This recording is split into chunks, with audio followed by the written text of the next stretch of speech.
bata? Magandang araw, Binibini! Ako pala si Binibining Lin. Kasamaan ko si Binibining Giovanni. At ako naman si Binibining Jane.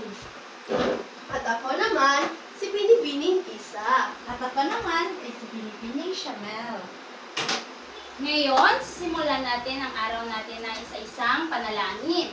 Ako ang gagawa ng ating panalangin at sasabayan niyo lamang si Binibining Lin. Maaari ba yun, mga bata? Oo! Ngayon, magsitayo tayong lahat sa ngalan ng Ama, ng Anak, ng Espiritu Santo. Amen. Panginoon, salamat sa araw na ito. Salamat sa araw na ito. At salamat din po sa pagkain na aming kinakain. Salamat din po sa pagkain na kain namin. At sa aming damit na isinusuot. Sa aming damit na sinusuot. Protektahan niyo po kami at iadya Muli-muli mo kami at iyada sa lahat ng kapahamakan. sa lahat ng pamamahan. Sa ngalan ng Ama, ng Anak, ng Espiritu Santo. Amen. Bago kayong magsiupo, tingnan muna ang ilalim ng inyong upuan kung may mga basura at iayos ang mga upuan at magpapag-iupo na.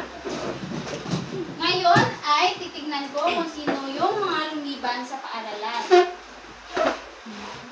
Una ay si Ervin Racho, Ace Nico Santillan, Christine Joy Taktakan, Ito po. Danik Canavales, Arian Faith Racho.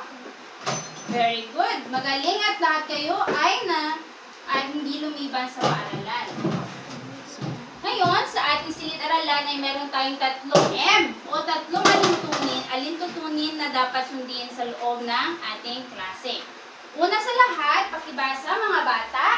Magtaas ng kamay kung may katanungan.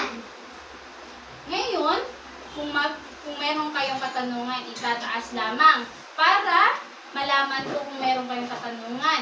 Hindi pwede magsalita. Maaari ba mga bata? Opo! Pangalawa ay ang pakibasa. Makinig sa guro o sa nagsasalita sa harap. Ngayon, si Binibining Lin ang nagsasalita sa inyong harap. Ano ang gagawin ninyo mga bata? Tatanggit. Tama! Ngayon, ang pangatlo ay ang Maging magalang sa isa't isa. ngayon, si Binibini ang nagsasalita sa harap. Ano ang gagawin mo? Maging magalang sa isa't isa, lalo na sa inyong kaklase at sa inyong guro. Ngayon ay meron tayong gagawin upang maging maaliwalas at masigla ang ating klase ngayong araw. Magsitayo ang lahat. Meron ako ritong kanta. Sundan nyo ako at bago natin kantahin, sundan nyo muna si Binibini. Sa 2, 3. Ito, iyan, iyon, ito, niyan. Ito, iyan, iyon, ito, niyan. Niyan, ito, niyon. Ito, niyon, niyan. Ito, iyan, iyon, ito, niyan. Ang mga ito ay panghalip. Ang mga ito ay panghalip. Panghalip na panghatlig ang tawag sa mga ito.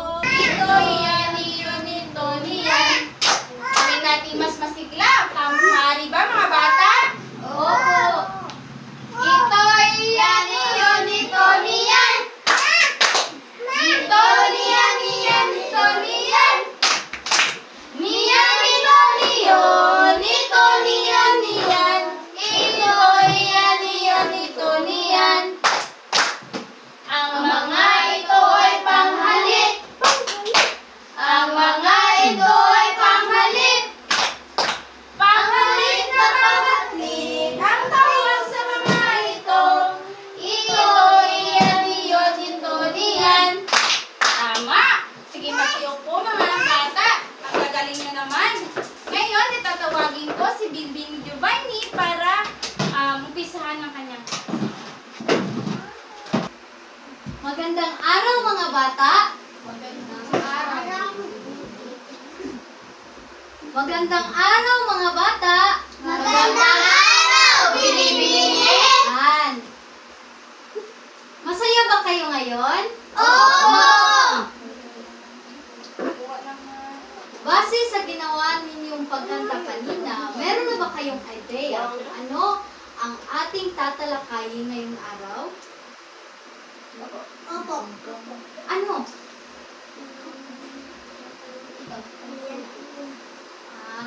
Okay. So, ngayong araw, tatalakayin natin ang tungkol sa panghalip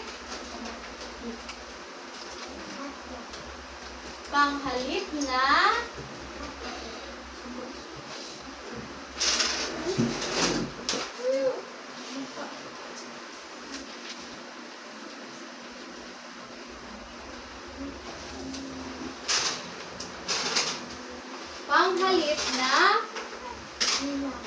pamatli. Pakibasa ulit mga bata. Panghalip na pamatli. Ano kaya sa tingin ninyo ang mga panghalip na pamatli?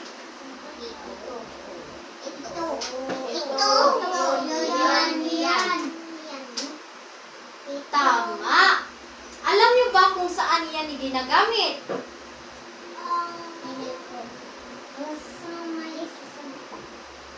Hindi. Ginagamit ang panghalip na pamatli kapag meron tayong tinuturo na bagay. Ito ay humahalili sa pangalan ng tao, bagay, hayop, o lugar. Halimbawa, kapag hawak ko itong lapis na ito, sasabihin ko, ito ay aking lapis. Kapag malapit sa akin ang lapis na ito, ay sasabihin ko, yan ang aking lapis. Pero kapag malayo sa akin, ay sasabihin ko, iyon. Iyon ang aking ruler. Or iyon ang aking kaibigan. Unang panghalip na pamatlig ay ang ito. Pakibasa mga bata. Ginagamit ang panghalip na ito kung hawak na nagsasalita ang bagay na kanilang nililarawan o binabanggit. Tama. Ano nga ulit ang ito kapag ay ginagamit kapag hawak natin ang bagay na inilalarawan natin. Halimbawa, hawak ko ang larawan ng pusa. So, ano ang gagamitin ko? Ito. So, sasabihin ko, ito ang larawan ng pusa. Susunod naman ay ang iyan. Pakibasa. Ginagamit ang panghalip na iyan kung katabi o malapit sa nagsasalita ang bagay na kanilang ilalarawan o binabanggit. Kapag malapit sa akin ang bagay na aking binabanggit o inilalarawan, ang gagamitin kong panghalip na pamatlig ay ang iyan. Halimbawa, malapit sa akin ang papel ni Danica. Kaya, sasabihin kong iyan ang papel ni Danica.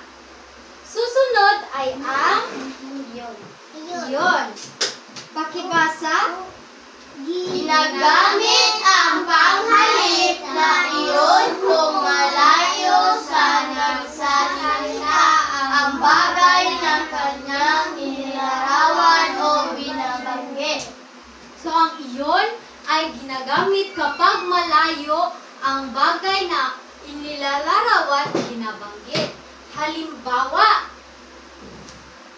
iyon ay ang aming bahay. Nakuha ba? Opo. O ngayon, tatawagin ko ang isa sa inyo na pumunta dito sa harap para sa mga katanungan. Danica, punta ka dito sa harap. Ano nga ulit ang gagamitin mong panghalip na pamatlik kapag ang bagay na iyong inilalarawan ay hawak mo? Halimbawa, hawak mo itong larawan na ito. Ano ang gagamitin mong panghalip na pamatlik? Ito, tama. Pwede ba nating bigyan ng magaling clap si Danica? Alam niyo ba ang magaling clap? Tuturuan ko kayo ganito ang magaling clap. 1, 2, 3, magaling. 1, 2, 3, magaling. 1, 2, 3, magaling, magaling, magaling. Susunod naman si Ace. Punta ka dito, Ace. Anong panghalip na pamatlig nga ang gagamitin mo kapag malapit sa iyo ang bagay na iyong nilalarawan? Kapag malapit. Ano? Iyan? Iyan, tama. Bigyan natin ng magaling clap si Ace. 1, 2, 3, magaling. 1, 2, 3, magaling. 1, 2, 3, magaling, magaling, magaling. Susunod naman, si Ervin.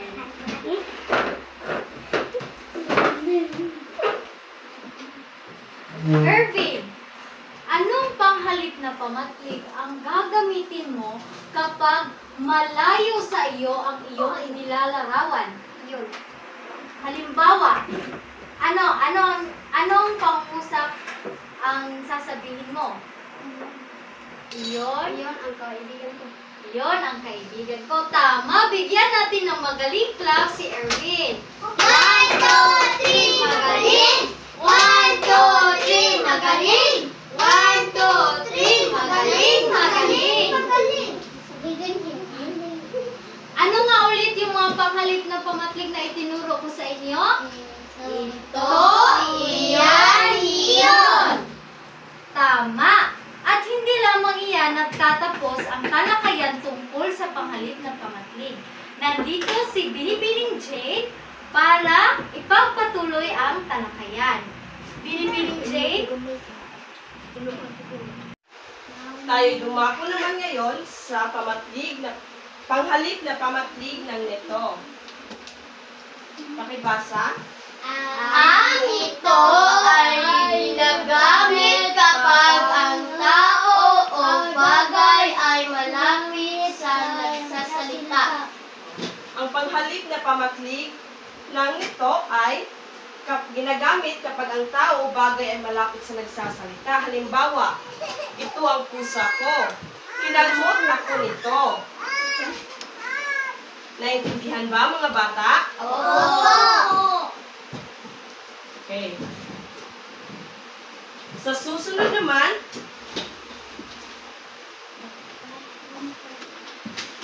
dumako tayo sa panghalip na pamatlig na niyan.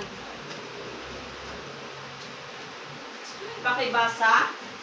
Ang yan ay ginagamit kapag ang tao o bagay ay malapit sa kinakausap. Ang panghalip na pamatlig ng niyan ay ginagamit kapag ang tao o bagay ay malapit sa kinakausap. Halimbawa, itong Jollibee. Kakain kami niyan mamaya. Okay? Okay, sa susunod naman ay ang panghalip ng pamatlig ng niyon. Pakibasa. Yun ay ginagamit kapag ang tao o bagay ay malayo sa nag-usap.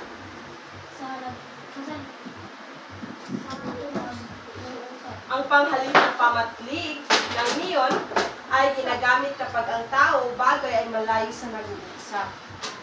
Halimbawa, si Danica ay bumili ng cake. Si Danica ay bumili niyon. Ano nga yung mga tinalakay natin? Nito, yan, yun. Sige. Bigyan natin ng magaling clap ang inyong mga sarili. 1, 2, 3, magaling! 1, 2, 3, magaling! 1, 2, 3, magaling, magaling, magaling! Tatawagin naman natin si Binibini Isa. Okay, ngayon, tayo naman ay dumako sa ating palaro. Meron akong mahiwagang itlog. At ang itlog na ito ay siyang tutukoy kung sinong sasagot sa ating mga tanong na nasa harap ninyo. Pero bago niyo ito sasagutin, kailangan niyo munang kantahin ang panghalip na pamatlig. Naiintindihan niyo po ba ako? Opo! Erin, pagtibaba yung paa. Salamat. At kayo ay umupo ng mabuti. Okay, very good. Now, bibigyan ko sa iyo ang itlog. At ipapasa mo ito sa iyong katabi. Naiintindihan mo po ba? Okay. Tayo ay kakanta na. Sabayan niyo ako. Maliwanag ba? Opo! 1, 2, 3, go! Ito iyan, iyon, ito iyan. Ito iyan, iyon, ito niyan. Niyan, ito niyon, ito niyon, niyan. Ito iyon, iyon, ito niyan. Danica, maaari ka bang tumayo at basahin ang unang katanungan? Pakilakasan ang iyong boses. Ginagamit ang panghalip na hawak. Makinig kayo ng mabuti. Nagsasalita ang bagay na kanilang inilalarawan o nabangitan.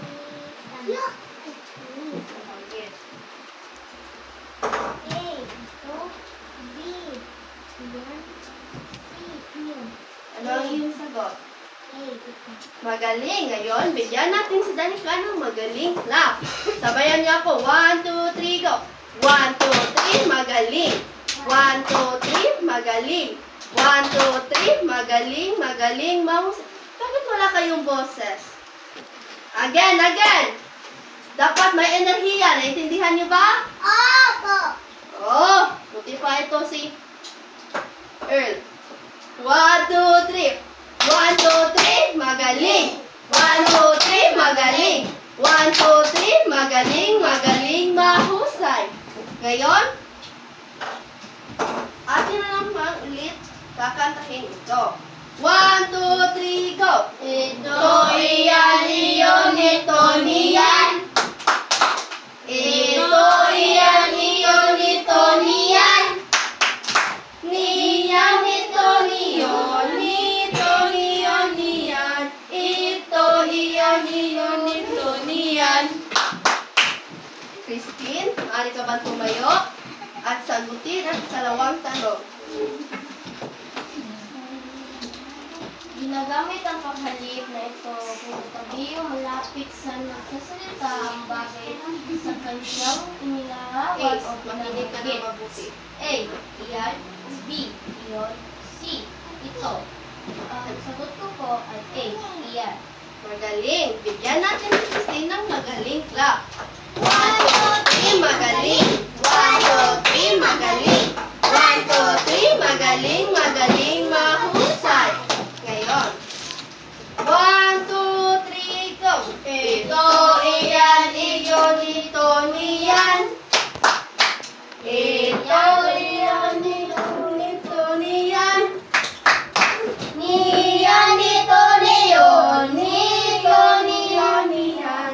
Ito, iyan, iyon, ito, niyan. Erwin, tumayo ka at masubasa ang ikatlong tanong.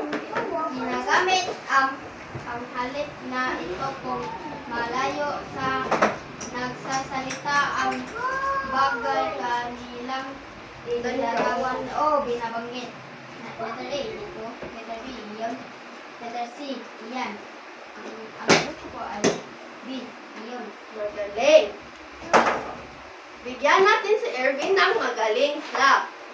So again, 1, 2, 3, go. 1, 2, 3, magaling. 1, 2, 3, magaling. 1, 2, 3, magaling, magaling, mahusay. Ngayon. 1, 2, 3, go. Ito, iyon. Ba't ayaw nyo kumanta? Kumanta kayo. Again, again, again. Ito, iyan, iyon, ito, niyan. Ito, iyan, iyon, ito, niyan. Niyan, ito, niyon, ito, niyon, niyan. Ito, iyan, iyon, ito, niyan. Ace, maaari ka ba tumayo at basahin ang pang-apat na tanong?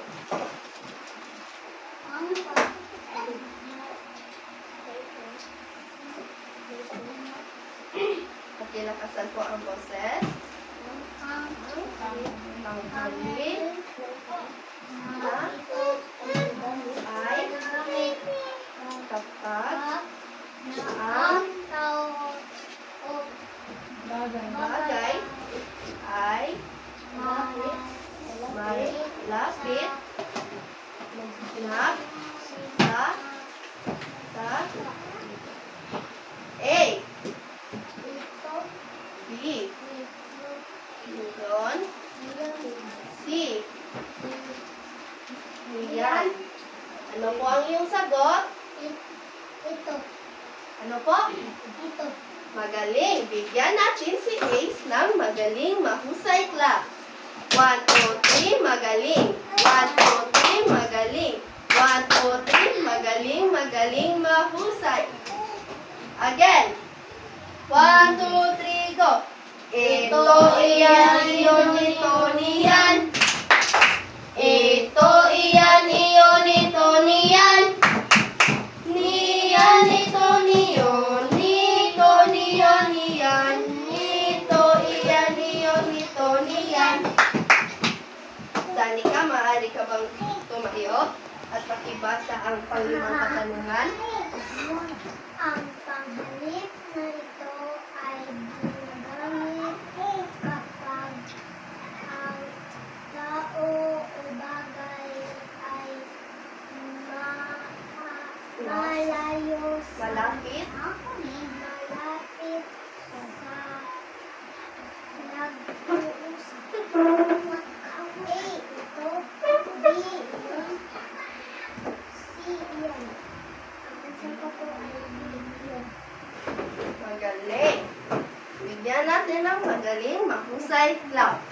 1, 2, 3, magaling. 1, 2, 3, magaling. 1, 2, 3, magaling, magaling, mahusay. Ngayon, para naman sa ating pang-anim na tanong, Christine, maaari ka ba tumayo? Ang panghalip na ito ay ginagamit kapag ang tao o bagay ay malayo sa nag-uusap. A. Nito. B. Yun. C.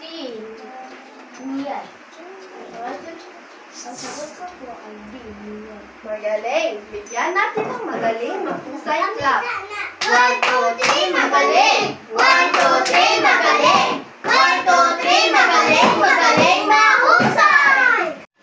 Okay, ngayon naman tayo ay dumako sa ating ikalawang aktibidad. Sinong gustong sumagot ng mga katanungan na nasa harap ninyo? Danica, basahin ang unang tanong. Pakilakasan ang boses mo. Ang lapis ko ay bago. Ito ay matulis na gamit. Magaling! Para sa ikalawa namang katanungan, sino gustong sumagot? Si Danica na naman. Diba? Ervin. Lapis ko ay bago. Iyan ay matulis na gamit. Pakiulit po, ano nga po? Ang lapis ko ay bago. Iyan ay matulis na gamit. Magaling! Sa susunod naman na katanungan, sino gustong sumagot? Christine? Face daw, face. Face daw. Tumayo po. Subukan mo lang.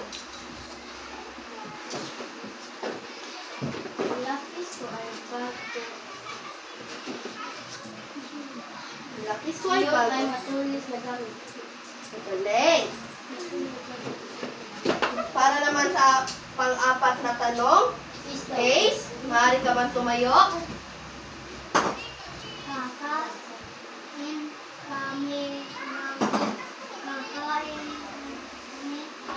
kami Ano po? Pakiulit nga po. kakain kami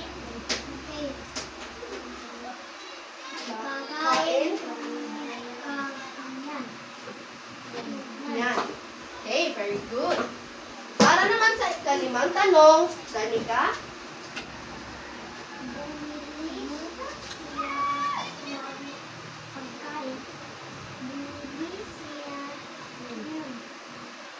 no, pakiulit nga po.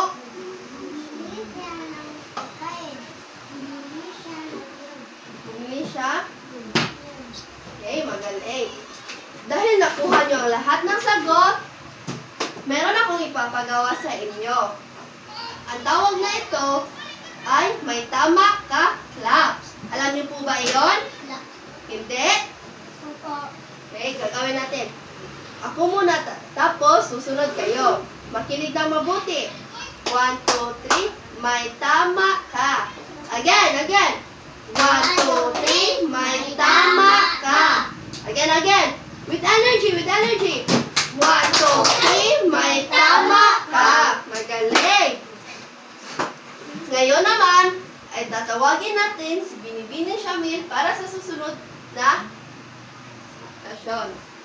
At ngayon, meron na kayong idea kung ano ang panghalip na pamatig, hatiin ko kayo sa dalawang grupo. Ito ang isang grupo at yan ang pangalawang grupo. Gagawa kayo ng pangungusap gamit ang panghalip na pamatlig. Ano nga iyon ang panghalip na pamatlig? Ito, iyan, iyon, iyon. Magaling! At alaman nyo na ang mga panghalip na pamatlig. Bibigyan ko kayo ng 5 minuto para makagawa ng pangungusap. Nagkakaintindihan ba tayo? Opo. Time starts now.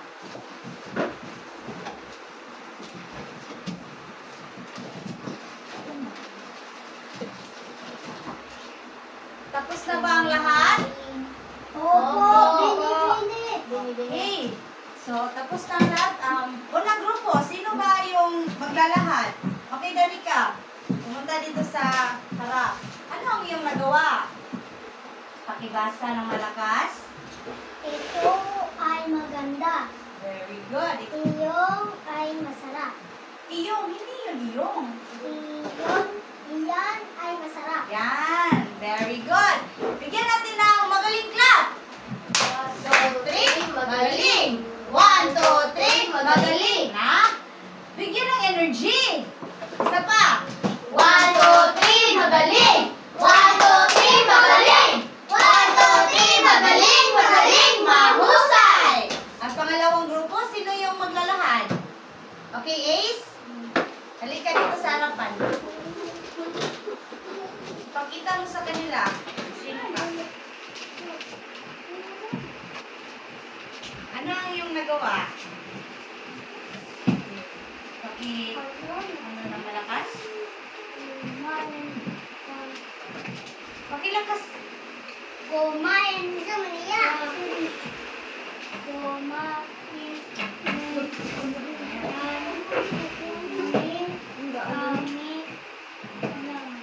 Narinig niyo ba sa likod? Hindi. Narinig niyo ba? O, pakilakas. Kumain kami ng bili kami nun. Very good. Tama ba ang kanyang ginawa? Tama. Very good. So, bigyan natin ng magaling na. 1, 2, 3, magaling. 1, 2, 3, magaling. 1, 2, 3, magaling, magaling, mahusay. Bago natin tapusin ang araw na ito, gusto kong gumawa kayo ng pangungusap na gamit ang panghalip na pamatlig. At ilahad ninyo ito at ipaliwanag sa susunod na pagkikita. Very good. Pero, bago niyan, ano yung tinalakay natin ngayon? Panghalip na pamatlig. Ano nga ulit yung mga panghalip na pamatlig? Ito, iyan, iyon, nito, yan, yun. Very good! So, nalaman na ninyo ang panghalip na pamatlig. Magsitayo ang lahat para sa ating panalangin. Sa ngalan ng Ama, ng Anak, ng Espiritu Santo. Amen. Lord, Panginoon, salamat sa araw na ito at binigyan niyo kami ng lesson na matutunan namin at madala namin sa pang-araw-araw na buhay. Salamat sa pagkain na nasa aming harapan para makain namin at mabigyan kami ng good health. And then, sa ngalan ng Ama, ng Anak, ng Espiritu Santo. Amen. Paalam at salamat mga bata. Paalam!